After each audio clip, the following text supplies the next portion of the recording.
19th. Perfect. This is our August 19th meeting. My name is Daryl Watson. My pronouns are he, him. I want to welcome you to the Housing Stability Strategic Advisors August 19th board meeting. We like to begin these meetings with a land acknowledgement because it allows us the opportunity to communicate the ground upon which we all reside and where this meeting is being held, even though it's being done virtually. So the land acknowledgement reads, the Department of Housing Stability and Housing Stability Strategic Advisors honors and acknowledges that the land on which we reside is the traditional territory of the Ute, Cheyenne, and Arapaho peoples. We also recognize the 48 contemporary tribal nations that are historically tied to the lands that make up the state of Colorado. We honor elders past, present, and future, and those who have stewarded this land throughout generations. We also recognize that government, academic, and cultural institutions were founded upon and continue to enact exclusions and erasures of Indigenous peoples. May this acknowledgement demonstrate a commitment to working to dismantle ongoing legacies of oppression and inequities and recognize the current and future contributions of Indigenous communities in Denver. So I'd like to thank the Department of Host for providing that land acknowledgement. As we do in each of our meetings, we open up our meeting with a opportunity for public comments. Public comments provides for 3 minutes from any member of the community that's on the call to provide comments on any topic. It could be topics that are currently on our agenda for this meeting, or any topic impacting housing stability or the spectrum of housing that the Department of Housing Stability and the HSSA provides leadership on. You will be given 3 minutes. We encourage you to speak to the issue and not to individuals on this call, and we thank you so much for that. Katie, I'm gonna see if you are seeing if anyone has raised their hand. So if you'd like to raise your hand, if you would like to make a public comment, and Katie can promote you, and you'll have 3 minutes to address this meeting. So I'll do a quick pause and I'll let Katie look around the room for any folks with comments. Yep, if anybody would like to give public comment, you should now have the ability to unmute yourself and speak.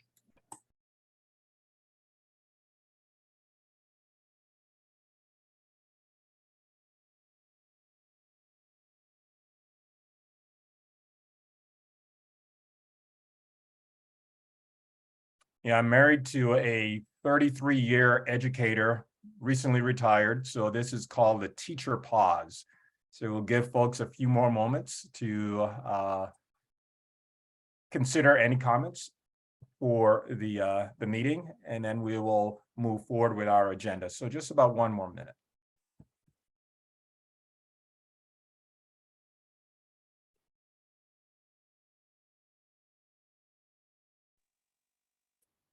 Thank you so much, everyone, for participating, for coming out to the meeting. Know that this is not the only opportunity to provide comments to the Department of Housing Stability.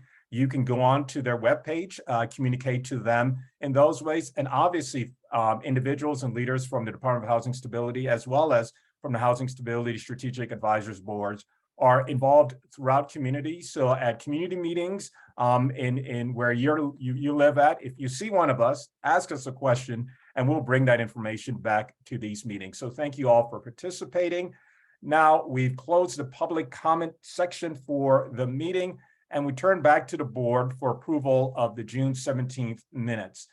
Katie sent those minutes out earlier this week. Give board members just a few seconds to collect themselves. If they need to pull up the minutes again to review them, please do so. And once we take about a minute for that review, I'll ask for a motion to approve the minutes as received. As always, we encourage board members to review whether they're listed as present or absent during in the list of the minutes. That's one of the things sometimes we have to make corrections on. Or if there are any comments or statements that you are listed that you made, and you would like to make a tweak to those statements, or if you made a comment and it's not listed and you think it should be in the minutes, those are things I encourage board members to take a look at. One more minute, and then I'll ask for a motion to approve the minutes. I Do we just have a real, motion. So I moved just have a- by Randy. Thank you. And is there a second? no, Daryl, I have one quick correction. Just my last name doesn't have an E on the end, so I blame that all on Katie.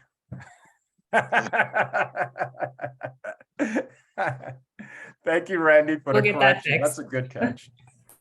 thank you. And I Any will other move. corrections to the minutes before I ask for a motion to approve? And this Maria, I don't think I was present, and it shows I was present. Maria's secret twin attending meetings. Thank you for that update, Maria. Anyone else?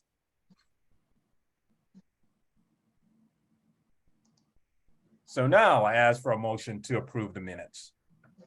I'll make a motion to approve the minutes. Thanks, Randy. Is there a second?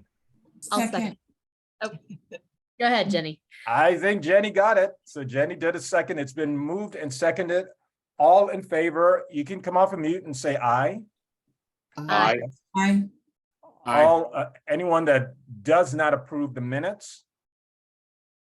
Any abstentions?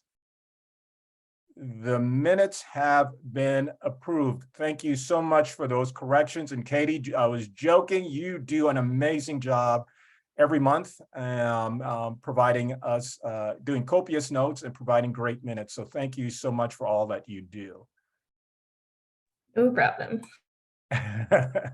I would love to turn it over to the director of the Department of Housing Stability, Britta Fisher, for our host updates. Thank you, Daryl. And happy Friday, everyone. Good to be with you. I am really pleased to talk about the mayor's state of the city. For anyone who watched it or didn't watch it, I just want to remind you that the mayor really spoke powerfully on the issue of housing. In fact, it was the first of his priorities that he really addressed in the speech. And so he spent several minutes on it. And he said things like housing justice is economic justice, and we will not be satisfied until everyone is housed. He also took the opportunity to forecast some things that will be coming, as well as make an announcement. So I want to make sure you all had heard that. He did forecast that he wants to see an expansion of our Metro DPA social equity program.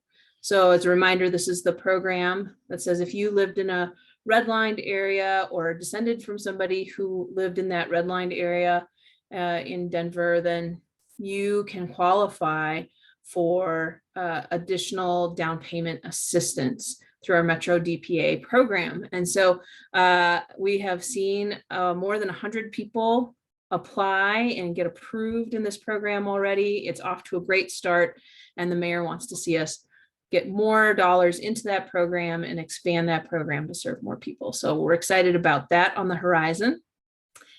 He also spoke to a new investment that is going through City Council right now, and that is the Denver Basic Income Project. So this is an investment that would give direct monetary assistance to households experiencing homelessness.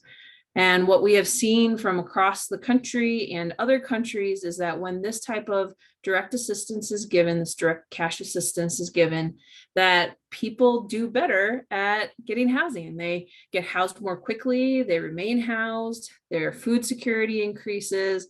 There are lots of positive benefits from this type of basic income project. So we are pleased that we will be bringing forward a $2 million contract from American Rescue Plan Act funds to City Council. It'll go to Safety Committee on August 31st and then go to the full City Council for approval. So we're excited about the 820 households that are engaging with the Denver Basic Income Project overall, and our funds will be used to help support 140 households from that. Another thing that has, Randy, you had a question on that one? Thanks. I've just been asked a lot of times from people, or heard comments from a lot of people about what is to stop these people just from using that money on drugs. I don't know how to answer that. And I was just wondering if you could help me out with that. Yeah, happy to help out with that. But we're frankly betting on people's resilience. There are certainly some qualifications as who qualifies for the program. But what we have seen from all of the data is that when people have this resource to help meet their own needs, that's what they're doing. And in fact, spending on things like drugs, alcohol, tobacco products, all decreases for folks that are in these control studies. So we are really eager to see if that remains true, but we are saying these are dollars for people to autonomously really decide how to meet their needs. Thank you. Good question. So prioritization policy was just at Safety Committee on Wednesday and passed out of that. We're very excited. And as a reminder, this policy will help households that are at risk or who have been displaced from Denver neighborhoods with priority access to newly developed and preserved income restricted affordable housing. So it doesn't impact our wealth of existing affordable housing. It's really about anything that has additional investment or is created through policy moving forward that this would apply. And so we know that this is certainly something that our community has told us, that involuntary displacement is a major and growing concern. And we really believe that this policy will help us to address that, and is a great thing to couple with our expanding housing affordability policy and our resources that we're putting forward for housing. So that will be coming through council. And if you want to speak in support of the policy during public comment, just let us know. It'll go to full council on August 29th, and second reading is September 12th. A couple last items, and then I'll wrap it up. We could use your help, Housing Stability Strategic Advisors. As you know, Marcia Brown stepped down from a seat, and so we are looking for your help in recruiting another member to this group of advisors. So we'll be advertising this position in our next newsletter, and we'll send you some information that you can share with your peers, with people that you think may be a good fit. We are in particular looking for someone with lived expertise in housing instability or homelessness. So please do distribute that and make a direct ask to anyone who you think would be a good addition to this body. And then finally, I want to hand things over to Jennifer before we get started with our agenda for today. Jennifer Bice is our Director of Data, Policy, and Strategy, and she is going to give you a quick update on the progress of our dashboards. And thanks to all of our team members from the data team who have joined us today to see their work displayed to you all. Thanks, Britta, and good morning, everyone. It's great to be back here at HSSA and be talking about our first installment of our strategic plan dashboard, and do also want to second the acknowledgement of our wonderful host data strategy and policy team who have been working so hard on this over the past many months. So before we dig into dashboard content, I did want to just give a little bit of framing of what we've been up to over the past kind of bit of 2022 and even early 2021. So as this group knows, in 2021, we had our host strategic plan officially approved by the city council. And that plan includes a number of goals that really guide our work for the next 5 years. We really did an intentional effort in that plan to make sure all of those goals were measurable to the best of our ability. And so what that has meant is we really have sat down to figure out how do we report out on all of our progress toward those goals so that we have transparency for HSSA, for the community, for ourselves, and how we're doing. We've really been doing a lot of work to do a lot of data wrangling. Because housing is so central and touches other systems, we've been engaging with lots of other agencies.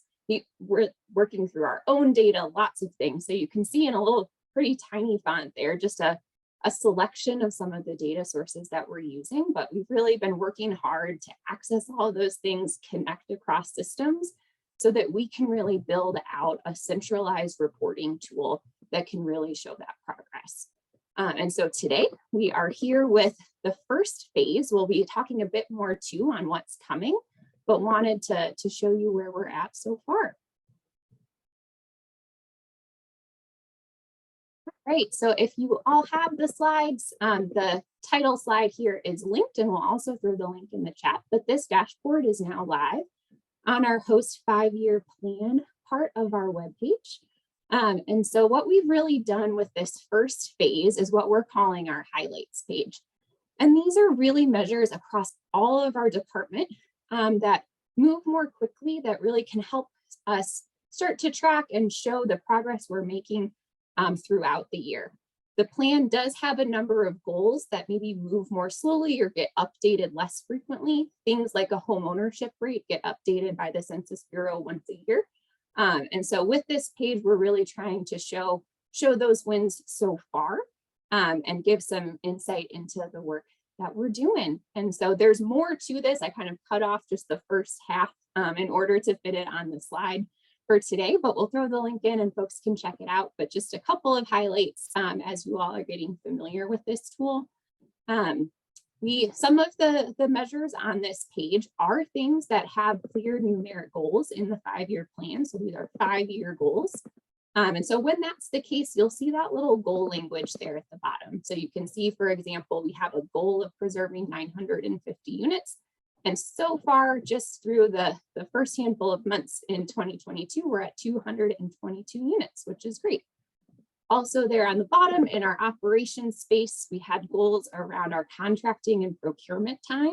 We wanted to have our average days to a fully executed contract for contracts under 500,000 below 60 days, and we're at 49 days right now, which is great. And then on procurement, we wanted to be below 30 days to make those decisions, and we're at 24 right now. So just a couple of highlights, and definitely happy to take questions, and I'll put my email in the chat as well.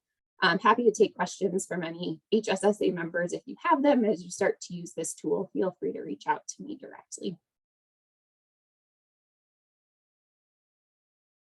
Next slide, Katie. Oh, I was going to say, Jennifer, I have it pulled up. Oh, great. Do you want me to show it? That would be awesome. Katie, crushing it, managing all the different screen share options for us this morning. So one thing to know when you do see the dashboard on our 5-year plan page, it is going to look a little bit small because it's embedded in kind of the frame of the web page. There is a little kind of two-sided arrow at the bottom right.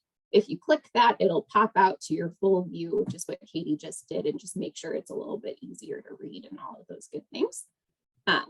This first page is our contents page, and this is a great place to land also on what's coming up with this dashboard. So you can see we've got a number of different kind of tiles here. As content is ready, these are all going to be clickable links for you all. So this is kind of the way to navigate the dashboard.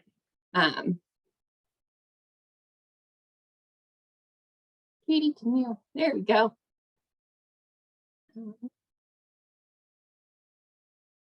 We've got a definitions page too, in case anybody is like wondering exactly how things are measured.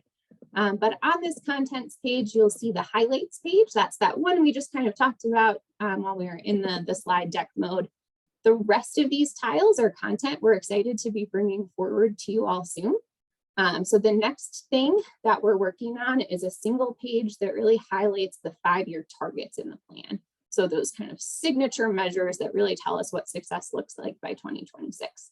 And so that's our next priority with the goal of getting that done here by the end of Q3. After that, our next priority is a page on advancing equity. And that is really where we want to track how we're doing in terms of reducing those racial disparities in our housing outcomes. So that'll be our next page.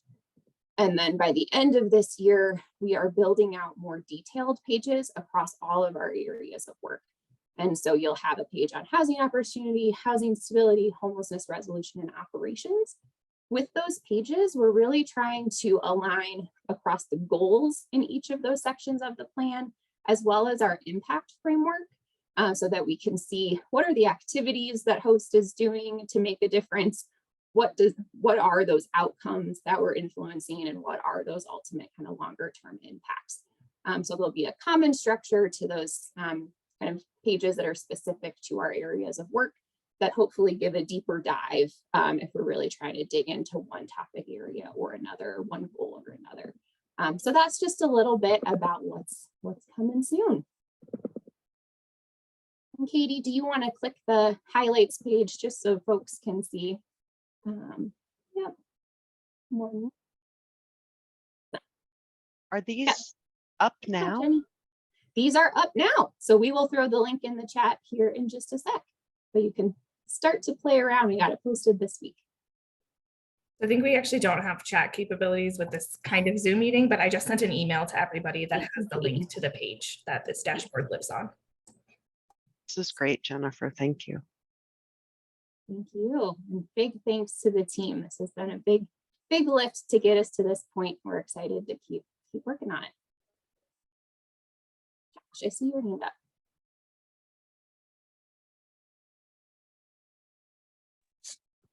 Jennifer, a quick question, and I know that this is iterative. So there, and first and foremost, to you and the team, amazing. I think this is a fantastic iterative step within the dashboard. I'm curious as to how the Homeless Management Information System, HMIS, if I chose the correct H for that acronym, how does that tie in? How do we know kind of the throughput for the data that we have within HMIS, how it's tied to this? Yeah, that's a great question. Thank you, Daryl. So HMIS is one of our primary data sources for this dashboard. We have been working really closely with our colleagues at Metro Denver Homeless Initiative on all of the data sharing to support this and to align across different measurement strategies and things where we should. But HMIS is the data source for, and let me just check myself, is the data source for all of the homelessness resolution tiles that you see here. There will be a couple as we move forward. Our unsheltered count will come from the point in time and some things like that, but really HMIS is our source for reporting on host contracts. And so it's our primary data source for homelessness resolution reporting.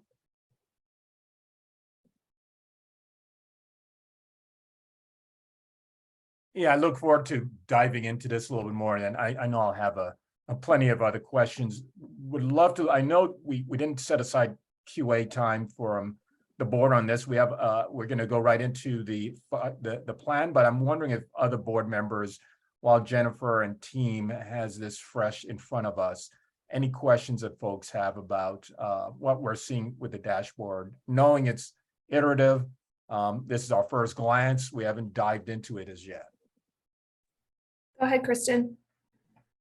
This is Kristen Toombs, and just want to say I am so excited about this. And Jennifer, I would just love to learn more about how you did it and see where we can mimic this and replicate it so we can have more regional data that matches this. So and statewide. So right as stakeholders are talking about, well, we don't want to have different definitions or different ways that we measure or timing. So I'd love to I know we've talked about that in the past, but I'm really excited to see how you guys keep advancing this work around measuring the work and really appreciate it, and would love to, get together and make sure we coordinate so we're all collectively sharing data that's similar and not too different that it confuses people.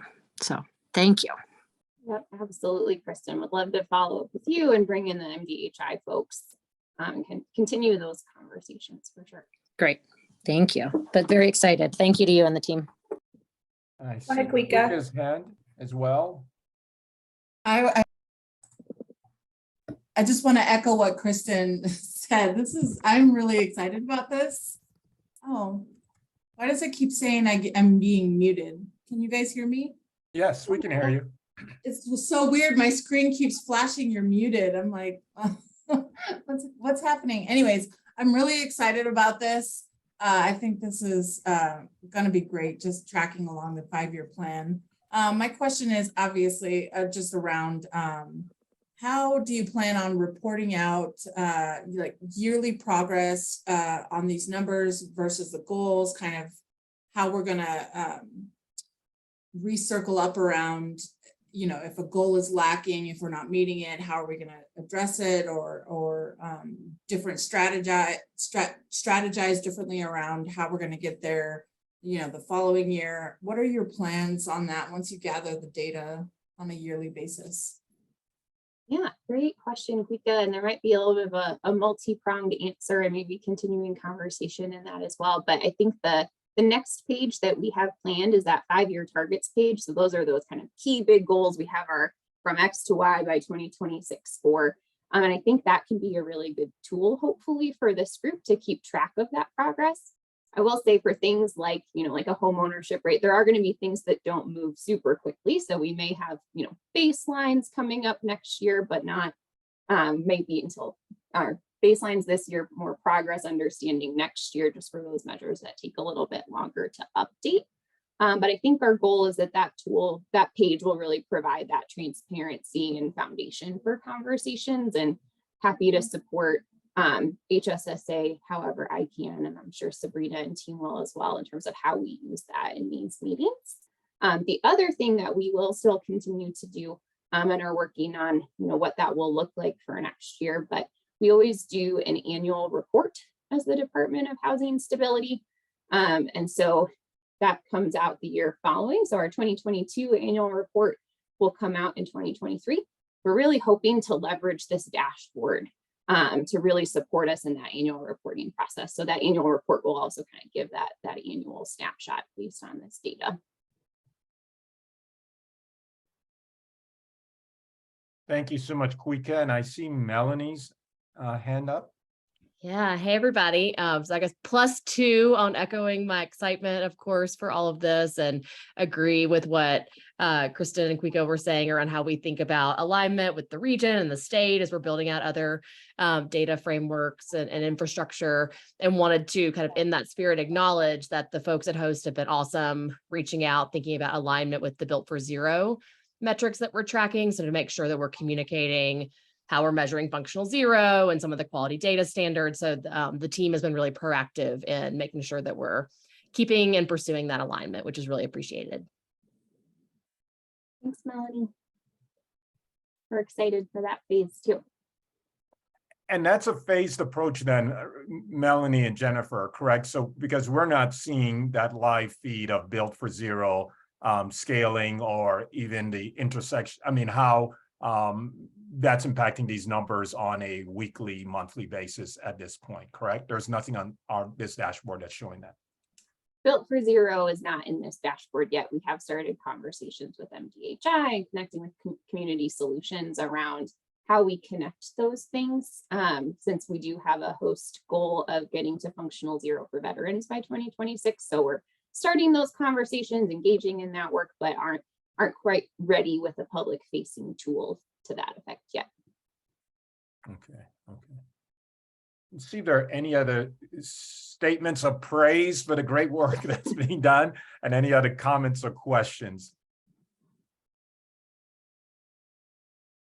And I'm going to shut my big brain down after this one question, because I know I have 5 million others, but curious, I can see the as of dates. Mm-hmm.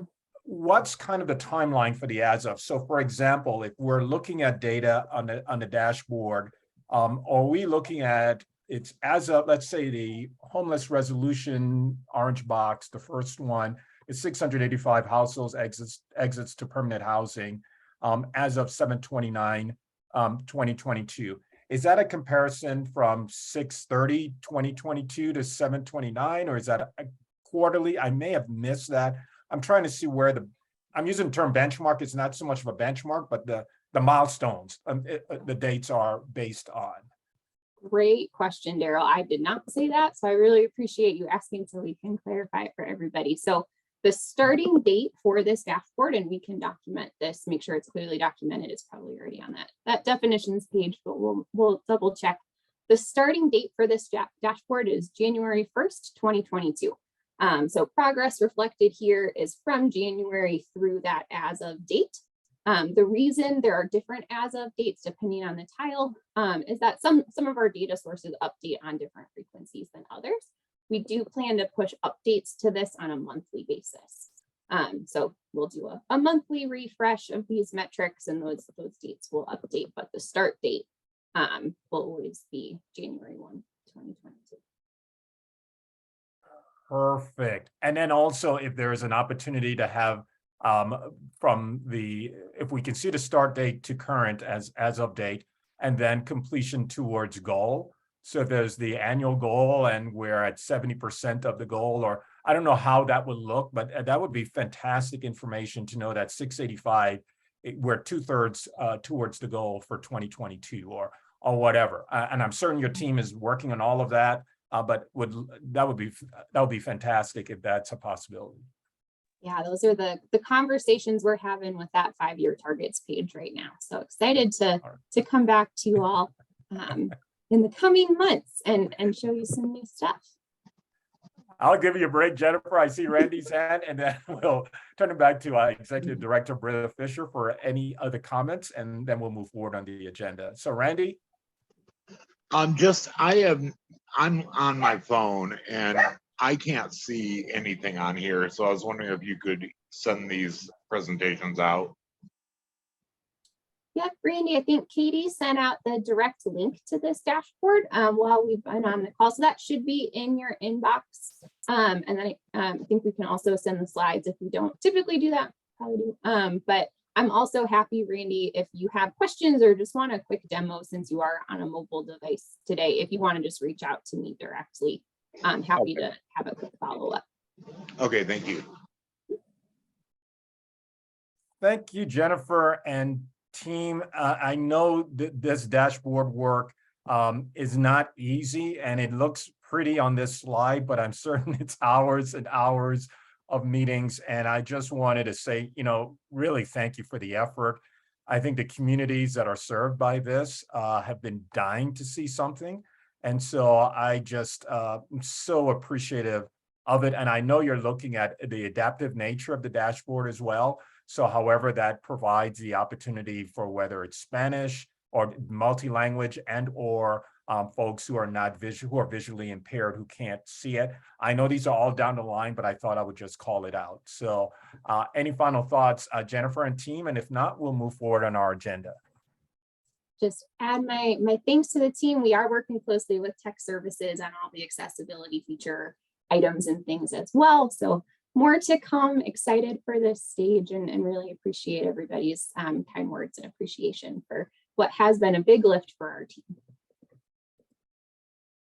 Thanks, Jennifer. And I know, Britta, that was an add-on to your presentation. Was wondering if there are any other items you wanted to touch before we continued. Really just echoing gratitude. I tell my team all the time, it's really hard to be simple. And I really appreciate the approach that they've taken thoughtfully to these metrics. And I think we all have to be united in keeping things simple so that we can certainly have lots of context and definitions and things, but we need to have some type of simple interface that people can easily see where we're headed. And I think they've got a great start to that. With that, I'll turn it back over to you, Chair, for the rest of the agenda. Thanks so much, Britta, and I concur, and I know our board does as well. So thanks, team. Great presentation. Very excited to see the continued steps and how we can provide support to you. Now, Randy, your hand is still up. I just want to make sure you didn't have another question before we move forward. There you go. Sorry about that. No problem at all. Jennifer, I think it's you again. I mean, I know you're helping to support our discussion around 2023 action plan priorities. So I'll turn it to you for support on that. Thanks, Daryl. Yep, I have 2 agenda items today. So our second agenda item from the Data Strategy and Policy team is our 2023 Action Plan priorities. Excited to be here today. We are kind of in the August timeframe, obviously, so a little bit sooner than the Mayor's Budget Book, which comes out next month. But for today, we wanted to be able to come to HSSA and reflect on what we've heard from you all in terms of our priorities for the coming year, and also give you all an update about how we've been thinking about that, how we've been engaging with that in our internal teams, and bring to you some of our thinking at this point in terms of next year priorities.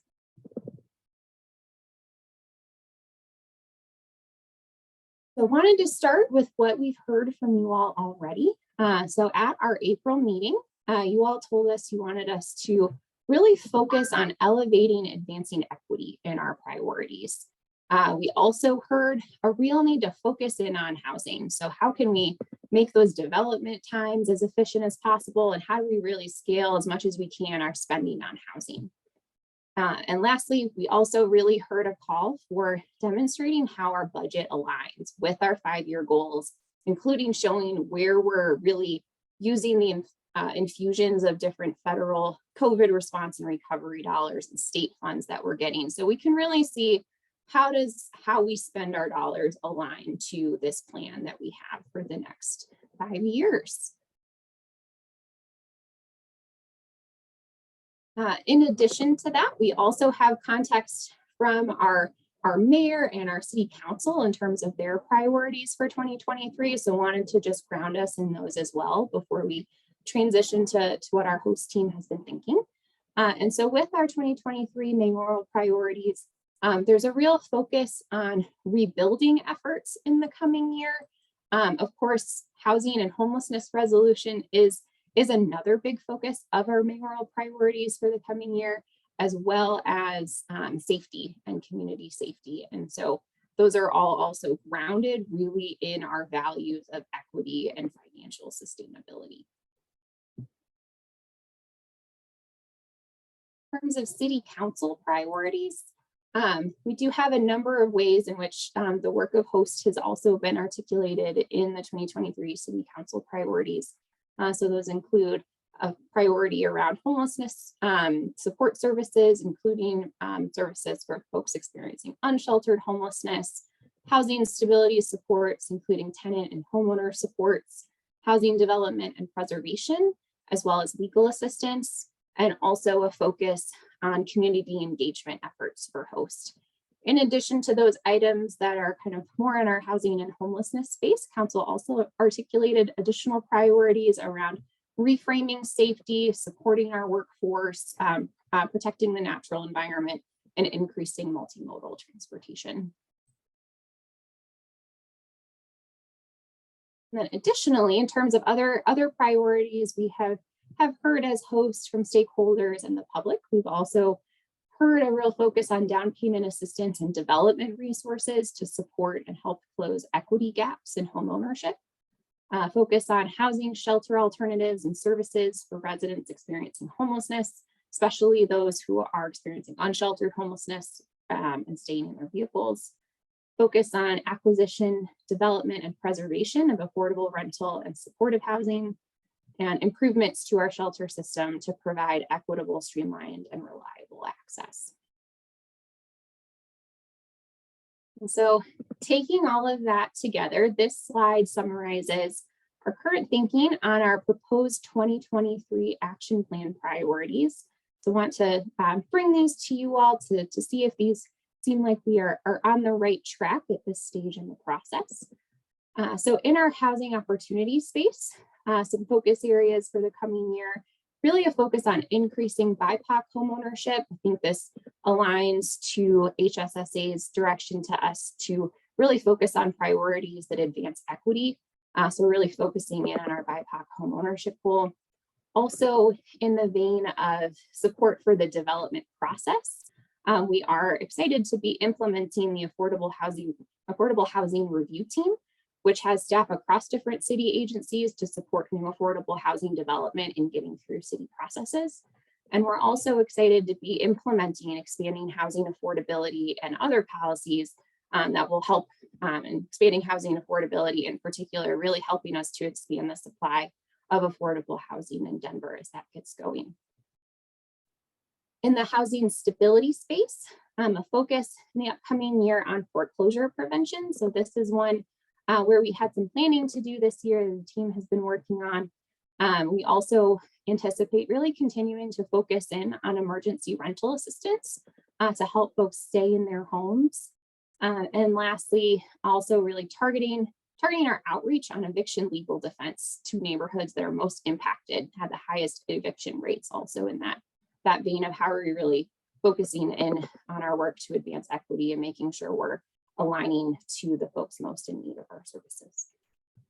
In homelessness resolution, we are continuing our focus on unsheltered homelessness.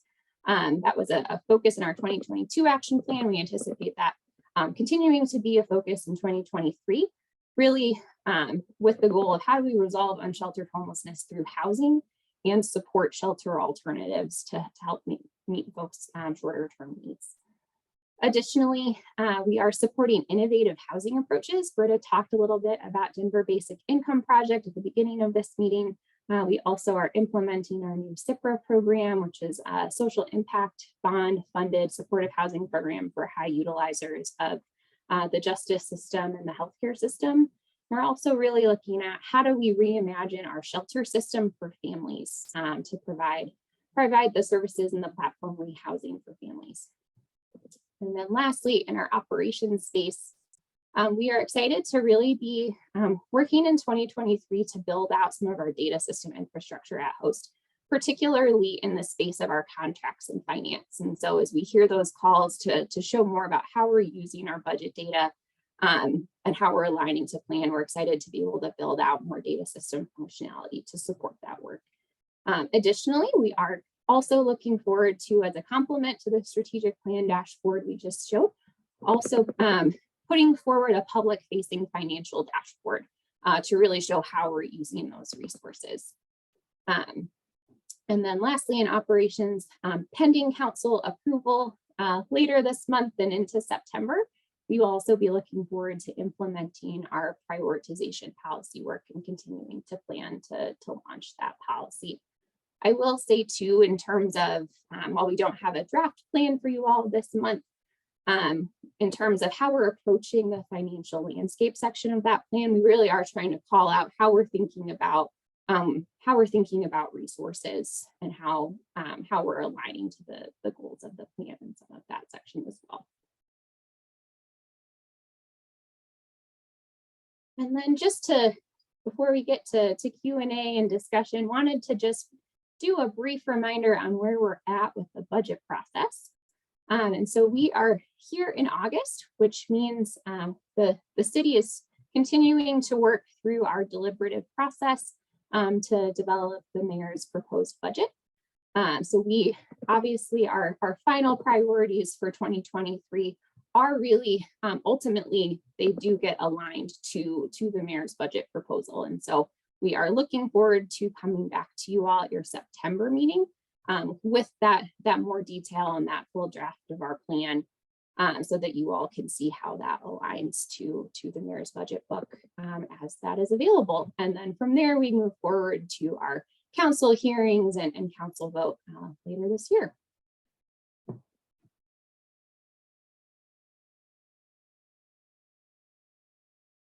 So with that, happy to take questions from folks. Jennifer, thank you so much for what you presented. I'm wondering, Katie, can you slide back to the action plan, and then I'm going to come to the hands that are raised. I see Randy and I see Jenny. So Randy, did you want to kick that off? Thank you. This is just something I've been wanting to bring up, but I wanted to do a little research first. I've been looking into it. The prioritization, I know it was brought up earlier too, and it's brought up here under operations. I don't know how I feel about this, because to me, if I'm a homeless person that's been wanting housing for the last 2 or 3 years, and somebody else is going to be able to jump ahead of me to get housing just because of the area of town they live in, that really seems very unfair to me. And it seems to me like we should prioritize people who have been waiting the longest.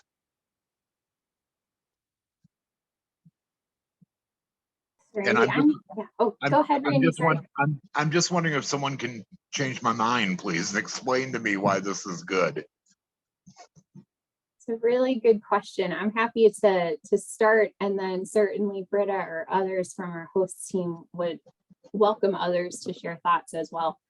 So with our prioritization policy, we are really focusing in on 30% of newly developed or preserved affordable housing after the implementation date of the policy, which if passed would be July 1, 2024. So it's a portion of new affordable housing, not all new affordable housing that would be built in Denver. So we're really focusing in on that 30% on folks who have experienced involuntary displacement or who are at risk of involuntary displacement, recognizing the pressures and the instability that has created for folks. But that it is to say that 70% of all newly developed and preserved affordable housing will continue to be available to folks who need it based on their income level. One thing that we are doing with the policy with regard to homelessness specifically, there are a couple of things. So one, we do already have a system called One Home, or a coordinated entry system for housing for persons experiencing homelessness. And so new supportive housing that would go through that One Home system is going to be exempted from this policy. So those units will continue to go through those channels, and we're not going to be disrupting that. The other thing that we are doing, and part of the policy proposes a scoring system whereby we kind of come up with that priority order for an available unit. The scoring system is planned to be right now in the rules and regulations. So we're going to continue to take community engagement on that if the policy is passed in the coming weeks. But there are points in the scoring system for someone who's doubled up in housing or experiencing homelessness, acknowledging that is really kind of the ultimate form of displacement from stable housing or a home at all. So we're trying to address it in a few ways, Randy. So I'll stop there and see if that's helpful, or see if other host folks on the call have anything to add. Yeah, I would just affirm what Jennifer said and say that, we certainly have a prioritized list for people experiencing homelessness for our coordinated entry system. And we thought it was still important to have points in this prioritization policy. We also have points for people who have a disability as well. Thank you. That is helpful. I just, the term involuntary displacement, it seems to me like most people who are homeless were involuntarily displaced. So, I mean, whether it's because of gentrification or anything, any reason, that I don't think many people became homeless as a choice. Thank you for that, Randy. That was helpful. Thank you. And Jenny, would you like to jump on in? And Randy, thank you for, as always, really pushing us to go deeper into these policies. I know the clarification or the communication from Jennifer hit on points that I was not fully aware of. So I appreciate your questions, Randy, as always, and Jennifer and Britta. The clarifications helps me, and I think the other board members, to understand these policies a lot better. I just had a quick question with the mayor's budget process. I'm curious to know, other than the resources that we're expecting will be, or our long-term resources that will be dedicated to host, if you're anticipating anything coming out of the budgeting process that would be a one-time allocation, a new allocation, any resources that would be good for this body to know about through that process. Yeah, Jenny, I'll be happy to speak to that. You know, the budget process is in its deliberative phase, so I can't really speak to any specific things that are being planned because the final decisions have not been made, and the mayor, of course, announces those. However, I will say it's very encouraging that we were a top priority within the state of the city, and that usually bodes well for the budget process as well. So I certainly do expect housing and homelessness to be among the things addressed in the budget. I think the things that we do know about, Kristen Toombs certainly is on here and can speak to some of the legislative wins at the state level, of course, that we are looking for how we at the city might match and leverage those ARPA funds that are one time. I mean, we're talking $800 million. We certainly are thinking about those types of opportunities as well. That's great. That's good to hear. Thank you. And Kristen, I need to put you on to call you out. I'm seeing if you're still on. I'm looking. I am here. Would you like to provide any Okay. additional color to the state impacts to budget as Britta alluded to? I know you didn't come Sure. prepared for that, but I just thought I would ask. I happen to talk about it often with folks, so it's okay. A lot of people are excited about this, so I'm happy to. So hi, everybody. Kristen Toombs, she, her, director of the Office of Homeless Initiatives at the state of Colorado. And good to see you all. So high level, we have, in addition to the regular federal and state funds that we have, we also have the American Rescue Plan Act Treasury funds that in this last state legislative session were translated into several bills that provide some guidance and funding from those ARPA funds towards homelessness and housing. And so, as Britta mentioned, we are working with many community members and stakeholders in Denver and around the state to see how those funding opportunities can be leveraged and coordinated with local efforts so that we're all rowing in the same direction, as I often say, and that we utilize this opportunity to really have transformative change. So high level, and I'd be happy to share this with anybody outside of this meeting or in our next meeting, happy to share, but there were several bills. There's 200 million specifically to homelessness, and that's through 3 bills. One of them is to convert the Ridgeview campus that was a Division of Youth Services facility in Watkins, that's Eastern Arapahoe County, into transitional housing for adults experiencing homelessness, and will have substance use treatment on site and FQHC on site. That is absolutely will be open to anyone in the metro area as well as the state, but we really see that as an opportunity to build out recovery capacity so folks can also participate and reside at the transitional housing for up to 2 years after receiving some of that treatment. As many of us know, it's really hard to go get that care and then return to the street and maintain that recovery. So stay tuned for that. We definitely are going to partner with you all on that. Lana has already reached out, so we'll make sure that she and others and anybody else on this call who's interested, we're going to have a master planner for that. Then in addition, there's another $50 million specifically to create a campus within the Denver metro area. That will be $50 million to help with acquisition, renovation, or construction and operating costs. That will be available soon. We're working on the application now to a local government in partnership with other local governments or nonprofits to create a Denver metro regional, what's called a navigation campus. And really the aim will be to co-locate resources for people experiencing homelessness as much as possible that makes sense within the regional continuum of resources and need. Then finally, there is also 105 million that will go towards grants throughout the state of Colorado that will be to help communities to more fully create the continuum of homeless response that is needed. So we have some communities that have built some supportive housing but have no shelter, low barrier shelter for individuals. So we still have individuals living outside that don't have an option for places to go while the housing's being built, for example. And then other communities, we have shelters, but no housing. So that 105 million gives us an opportunity to work with each community around Colorado, including Denver, to see how we can help build out, again, those continuums so that we can have a comprehensive response to the needs of people experiencing homelessness.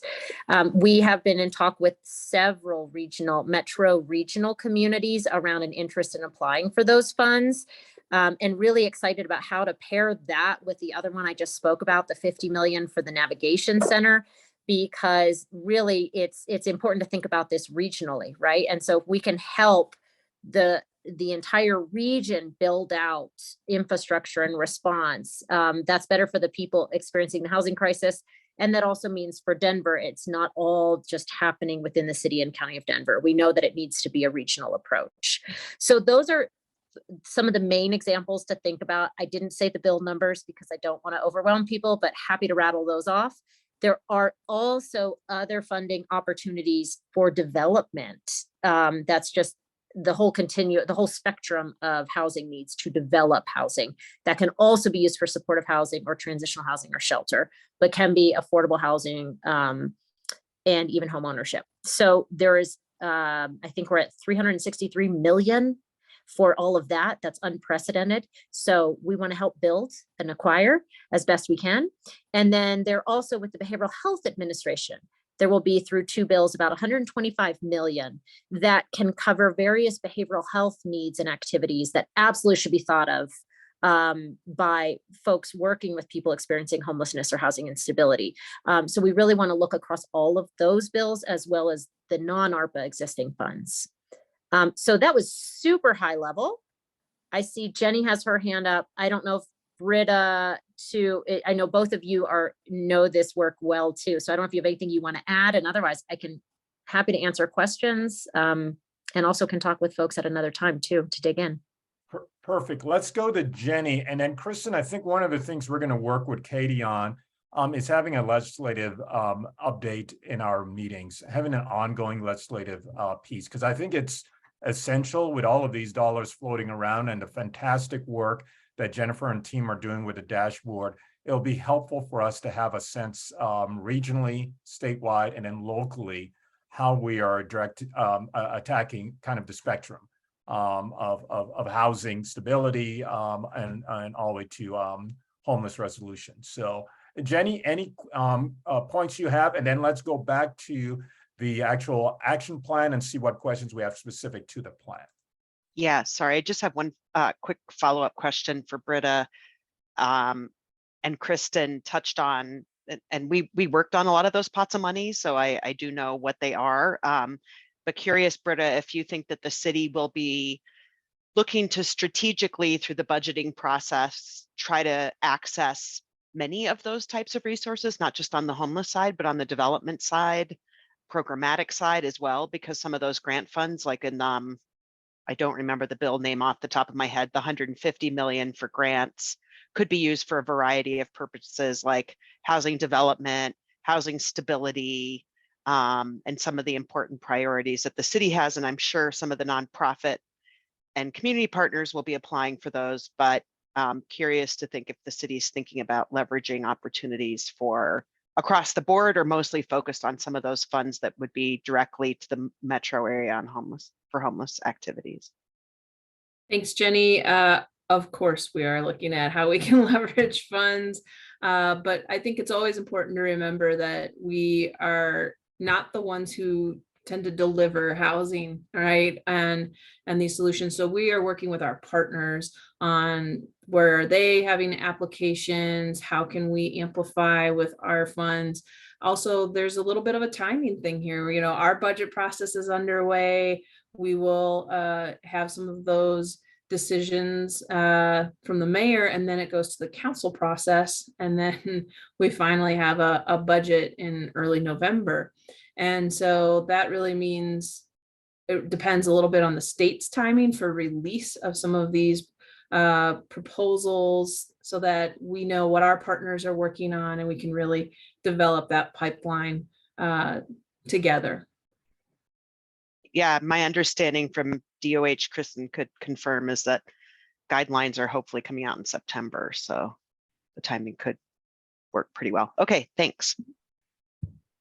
Thanks so much, Jenny. And once again, I think if this is of value to the board, I know it should be. We have a big election coming up as well. I think having kind of a statewide legislative hit and having the amazing expertise of Kristen and Jenny informing and others on the call on a regular basis. So maybe Katie and Sabrina, as we consider our agenda for next meeting, even though we have a lot of core local stuff, I think setting aside time for that discussion, I think will be very important. Katie, if you don't mind sliding back to the 5-year plan proposed for 2020 action plan. I keep saying 5-year plan, the action plan for 2023. I have a question, and I was wondering seeing if any other board members have questions as well. One of the questions I have, and this may not apply to host action plan, but I wanted to call it out under operations. I do know the ability to support enhancing housing affordability requires at some level, from my perspective, looking at the timing for permitting process, the work that it takes to develop this housing.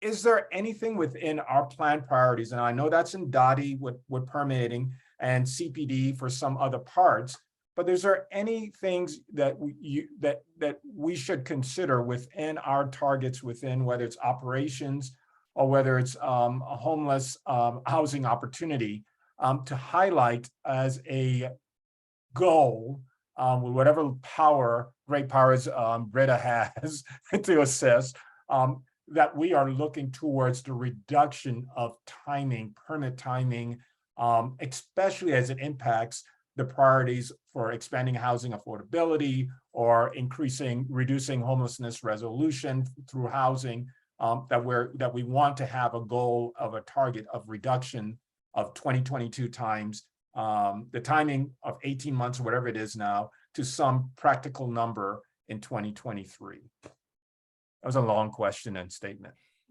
It was, but it's an area that we get a lot of questions in general as the city. I think it's important for us to always remember what is actually in our authority and control and where we have influence, right? And I think that's an area where we have influence, but not necessarily, we don't have the authority to approve permits. And so Jennifer Bice can remind us all what it says in our plan about the affordable housing review team, but it is actually a budget request and something that got passed that we supported. We do have some responsibility to that team, but it is within community planning and development, and it creates a prioritized path for affordable housing projects for permitting and review, which I think is something that we've been asking for a long time and is here and is exciting and is just getting underway right now. But there is there's an agreement between our groups on what can be measured. But ultimately, a lot of the visibility for those measures and accountability do live within community planning and development. So it might be something where we link to some of their measures and so forth, but they are the main drivers of some of that. Very helpful, Britta. I was unaware of that piece. I knew we didn't have the full authority on that.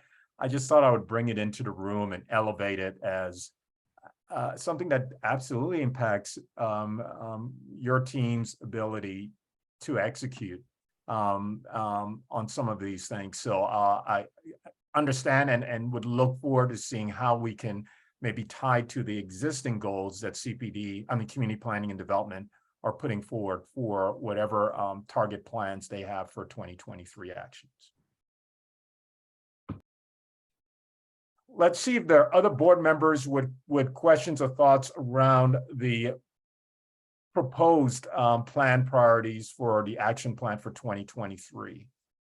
And I'm going to call on board members. I know we're getting down to time for voices I have not heard, because I would love to hear your voices. If you have no questions, just say, Daryl, leave me alone. Josh, what are your thoughts on this? Does this feel like it speaks to where you're sitting at? Anything you feel should be highlighted within the bullets, taking out any thoughts that you have? And then I'm coming next to you, to Maria, and then to Tom. Thanks for asking, Daryl.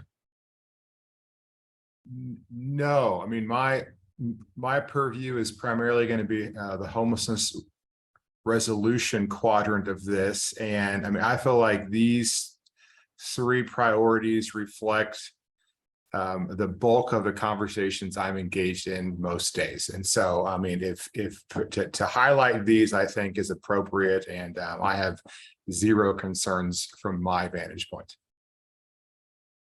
Thanks so much, Josh. Maria, any thoughts that you have from where you sit on any of these priorities? Yeah, so first of all, I didn't get a chance to speak earlier. I really loved the format of the dashboard, so I'm very excited to see how that works so we can keep track. I think that's great. And then in terms of the priorities, you know, they make a lot of sense to me. Just for other folks, as a reminder, I'm with Habitat for Humanity, so my perspective is going to always come from affordable homeownership.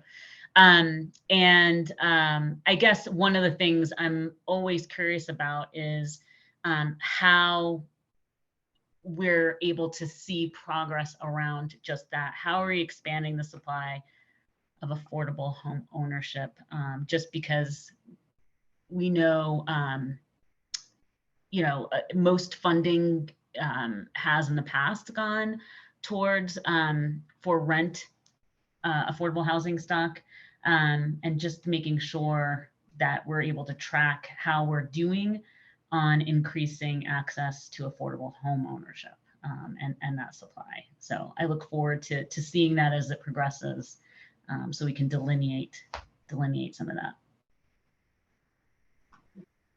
Daryl, I'm sorry, I just need to jump in real quick and say I need to log off. I have somewhere else I need to be.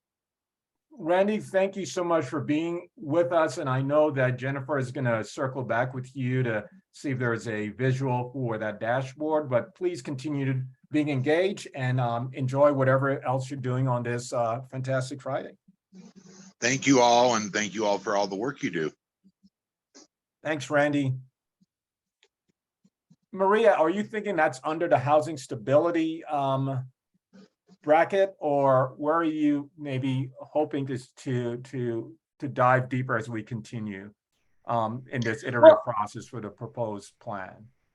Yeah, so it's, you know, again, under the housing opportunity, housing stability, you know, I see, you know, I see that those are the correct priorities. I guess what I'm saying is in the earlier dashboard, you know, looking for, when we're looking at those measurements, as we're getting those updates, being able to tell which different types of housing across the spectrum is, you know, what goals are being met. So we understand how home ownership supply is being addressed. So not so much here, because I do think these are good priorities. I see Jennifer is waiting to provide a comment on that. So please, Jennifer. Thanks, Daryl. I just wanted to acknowledge that, Maria, and let you know that as part of the housing opportunity kind of deeper dive pillar page, we're looking at income restricted units by tenure type in AMI. So yes, to having that in the dashboard in terms of rental versus for sale. And then the other thing that we will continue to do in the draft 2023 action plan for public comment, like we did last year, we'll have our unit targets broken out in more specific detail. We just need to wait on that until the completion of the budget process. So a few ways to see where we're at currently coming up, and then of course the forward look in the plan. Thank you. Thanks, Jennifer. And Melanie, I see your hand, but we're going to go to Thomas first, and I'm going to switch to you, then Kwika. Thank you. Again, somebody who creates and maintains dashboards. Thank you, Jennifer, for all the work that you put forth, you know, putting this together so that we could, you know, understand more some of the work that we're doing here at Host.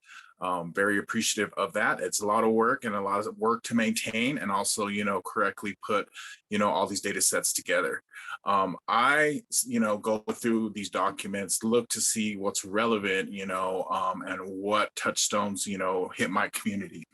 Particularly the Native American Housing Circle is, moving forward to try and get a non-profit status to delve into, particularly things that touch upon our community. So far, what I've seen, is a lot of great work. We're moving forward. We're doing things that are outside the box. We're doing things, that are, receptive to, the community voices that are represented here. And also, some of that data that's out there that we're gathering, this is all important. So I'm grateful to see all this endeavors, all this work put forth, from this team and all the stakeholders here. Thank you, Thomas, for all that you do and continuing to make sure that we have the a lens of equity focused on all communities, and especially the communities that you serve and that you elevate in these discussions. So thanks, Thomas. Melanie, what thoughts do you have on this, and any other comments? And then Kwika. Yeah, thanks, Daryl. And I had to step away for a brief moment and I couldn't hear. So just confirming that we're giving feedback on the proposed priorities. Absolutely. Right now, is that accurate? Okay, I didn't want to be totally off base where we were. So I agree. I mean, I think it's exciting to see kind of all of these things being lifted forward. And I know that there'll be a lot of detail kind of packed under all of this that we'll look at, in subsequent meetings. The one thing that was jumping out to me for consideration around the homelessness resolution portion is, with the goal to reach functional zero for veterans by 2026. That is going to be a big lift to reach that goal. I think something significant is going to have to change from kind of the current status quo for us to meet that goal. And Denver is such a big piece of the regional effort and being able to meet that goal. And so I think something being called out, I mean, there's a lot of work happening on that. Folks on this call, our VA partners, I think having some kind of milestone to show that we're making progress towards the ultimate veteran goal in 2026 would help us kind of make that a priority and push us to maybe do something a little bit different to accelerate that work.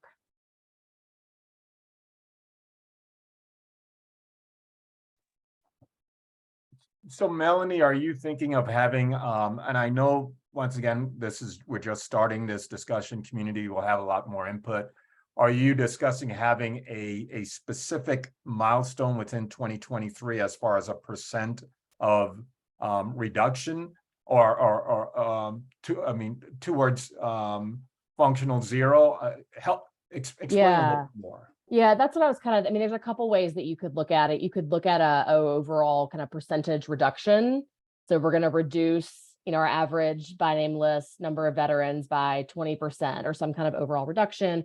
Or you could think of it as one kind of element of the puzzle that we're going to increase veteran housing placements by a certain percentage, which we think would then contribute to a reduction. So I think there's a couple ways that we could frame it, but just kind of signaling a milestone to push us to start to see that number going down overall so that we could meet that 2026 goal. Yeah, I appreciate that, Melanie. And I think it's probably part of maybe like the sub bullets to some of these, right? Particularly that unsheltered homelessness goal. I know Lana's on and hearing that feedback. And certainly there's a lot of things within that pretty big overarching goal, including reducing veteran homelessness. That's part of what we're looking at. Certainly we stay very well attuned to that by name list for veterans. So Lana, I see you came on. If there's anything else that you want to contribute there, but I think your point overall, Melanie, is taken and I think is not in this bullet, but is part of what we're looking at in our whole picture. Yeah, absolutely. Thanks for that, Britta. And Lena, if you would like to provide any additional thoughts on that, absolutely, the floor is yours. I'm fine, thank you, though. I would just mention, I think there is, as it relates to this topic, we are going through some process improvement as it relates specifically to unsheltered homelessness that will support this. And so I'm looking forward to engaging that in the future months. Thank you, Lana. And Kwika, I was wondering if you had any additional thoughts on the action plans, and then I'll open up to any of the other board members who may have provided comments earlier, but still have a few other thoughts on this. So Kwika, any thoughts that you have? Yeah, absolutely. My thoughts, I mean, I'm on board with all of the priorities, but what I would like to know is, you know, I've just been dreaming and like trying to be a successful community member by serving folks experiencing unsheltered homelessness, but also just learning about all the different opportunities we have with hosts. And I'm curious to know a little bit more about hosts' thoughts on master leasing to reduce costs without necessarily requiring subsidized housing vouchers. Yeah, I'm probably going to queue up Jennifer Bice, who's done some reporting on that recently with our bridge housing investments, but definitely master leasing or bridge housing is one of the techniques and tactics that we've been funding with some specific dollars to see that basically in this, for folks who are not as familiar, an organization would lease a whole bunch of units within an apartment building or something, and then it's the organization's name that's on the lease, and then they fill in with the person who they are finding for housing, getting them all their documents while they're in that master leased unit, and then getting them to housing. So this is currently a technique that we're using, and Jennifer may have at her fingertips some of the results that we've even had from that. Thanks, Britta, and thank you, Kwika, for the question. Yeah, so we've been, as Britta said, using the master leasing approach through our bridge housing investments. Those investments kicked off, I want to say in 2019 at this point. And the goal for that program was really to serve folks in a time-limited way so they could use that bridge to that permanent housing option, have that stability in place and that low barrier place to be while all of that got worked out. And we really seen with that new model that it has worked well and as intended. We had a goal of kind of the typical length of stay in that program being 90 days or less. And we have been at that benchmark or below. We've served the majority of folks at that benchmark or below throughout the past number of years that we've operated that program. And we also see the vast majority of folks exit to permanent housing. So it has been it was a new model for us a few years ago, and it has been one as we track how that innovation has worked, has really been successful from that perspective. Definitely have like the actual numbers and things that we can follow up with or come back with if that topic is of interest for a future meeting, but have been pleased with the results thus far. Yes, please, if all the other strategic advisors agreed it. I know, I agree. I think that's really a great call out, Kwika, and that's why I so appreciate we go to do this roll call, because I love the fact of you bringing that forward, and it's so important. So thanks, Kwika. Maria, I see your hands up. Yeah, I just want to, this is just more process. So can you remind me, and I know you said it already, but if we have other suggestions around these planned priorities or just how to articulate them, just when are you guys, when is that final? We're definitely writing right now and finalizing our draft. So if you want to get any comments to Jennifer Bice, I think that's probably the quickest and best way to send those comments. All right. Thank you. And then looking at the entire board, I know folks have had great comments, questions around where we're at with the action plan. Any other questions from members of the board for Jennifer or for Britta or any of the leaders at Host?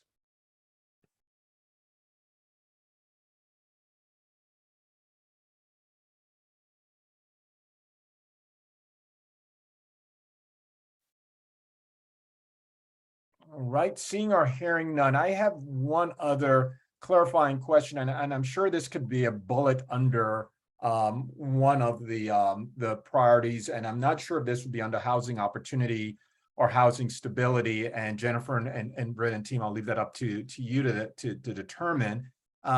As we're considering housing options for what folks refer to oftentimes as missing middle, there was a lot of reporting on, I think it was Channel 7 did a report. I think they said it was 4% of educators can afford, and I mean by percent is off. I'm sure I'm destroying it. So I'm going to say percent. A small percent of folks who are our teachers, as folks are going back to school, can afford to purchase in Denver at this point.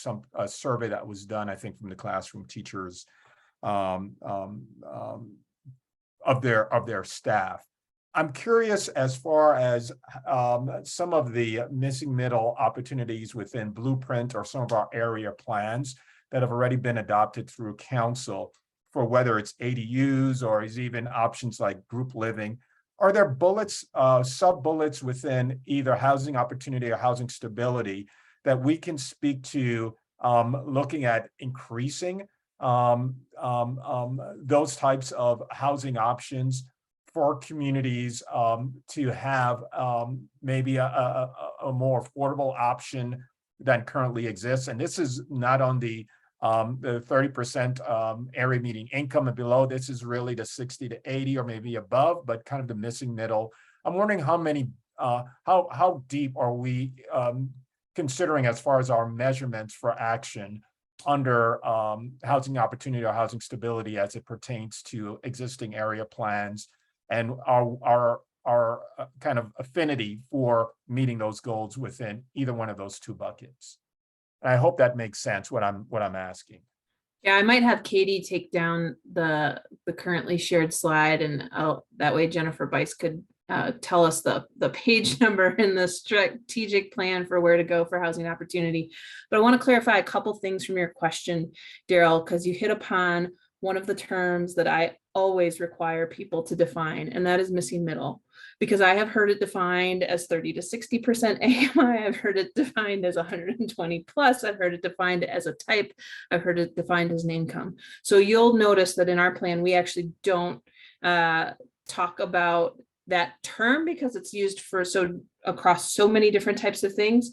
So we try to be more specific about, we are looking to diversify the typology of affordable home ownership opportunities, and by typology looking at things like townhomes and condos and some of that is one element of what some people mean with that. I think the other part is, what depth of affordability are we driving toward with affordable home ownership? And certainly the expanding housing affordability speaks to some of that, but also our investments tend to be at like the 80% area median income level for affordable home ownership. So that's a partial answer to something that we could take a very long time to unpack, but I think Jennifer could probably point you to the pages where you might see some of the details that better help you answer that question, Daryl. I think there's there's definitely content in the plan in the housing opportunity section, which starts on page 30. And then the other place we really identified some of those policy strategies around alignment with our partners in community planning and development and the Blueprint Denver plan is also in the fourth goal of our operations section of the plan. And I'm just scrolling to that at the moment. So that is on page like 50 and 51. We call out both alignment to goals of Blueprint to expand those housing types, as well as really participating in and using what's coming from those area plans and the neighborhood planning initiative into our thinking. So we have host folks attending those small area plan meetings and reporting back to us on a monthly basis. So we're keeping tabs on all of that. And if folks have questions as you dig into that comment or that content in the plan, please always feel free to reach out to me on that as well. Very helpful. Thank you so much, Britta, also for that clarification. You're correct. That term is used for many different things. And so I'll be a little bit more precise if and when I use that term again. So thanks so much for that. And Jennifer, thanks for giving me the pages. I'll go through and I'll see if I have any additional comments. As we're coming to a close of our meeting, I just wanted to look around the room one last time to see if there are any final comments from board members. Then, of course, I'll have to turn it back, Britta, to you to see if you have any final comments at the end of the call. So board members, any final questions, comments that you have? Seeing none. Britta and Sabrina, any final questions, comments, and obviously the listing of when our next meeting is at. So I'll turn it to you, Britta, and I'll see if Sabrina has anything else to add.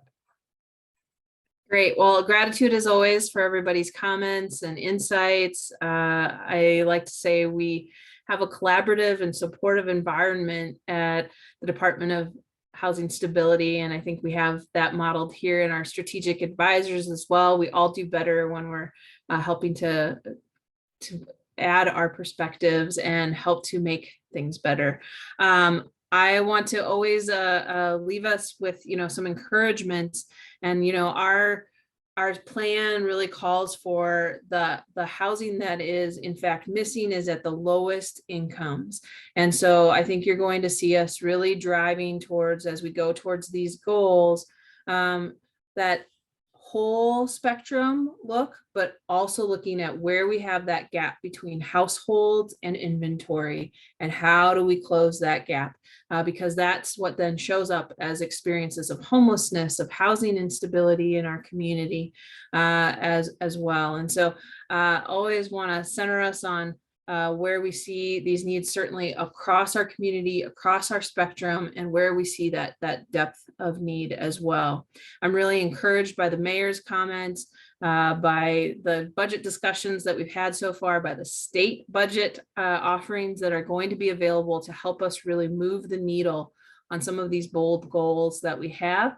We've got a lot of work to do to get that money, to get it to our partners, to get affordable home ownership, affordable rental, and supportive housing built, and to help connect people that are unsheltered and sheltered in our community to that housing. So lots of work, lots of growth in our team here at the Department of Housing Stability. I'm encouraged every week by the folks that I'm checking in with who have joined our team, by those we're interviewing to come here. There's just a lot of excitement about tackling these difficult issues in our community together. And so thank you all for your perspective and your time that you add to this as well. Thank you, Britta and team. And as you can see, our next meeting is Friday, September 16th. From 10 to 11:30, and we'll have more opportunities to discuss this draft 2023 action plan. And the hope is for community members that are on the call that you will also engage fully in that discussion on that call as well. Look around the room and see if there's anyone else that wants to make a comment before we adjourn today's meeting. Seeing none, thanks everyone. Enjoy the rest of your beautiful Friday and look forward to seeing you in September. Thank you, Take Daryl. care.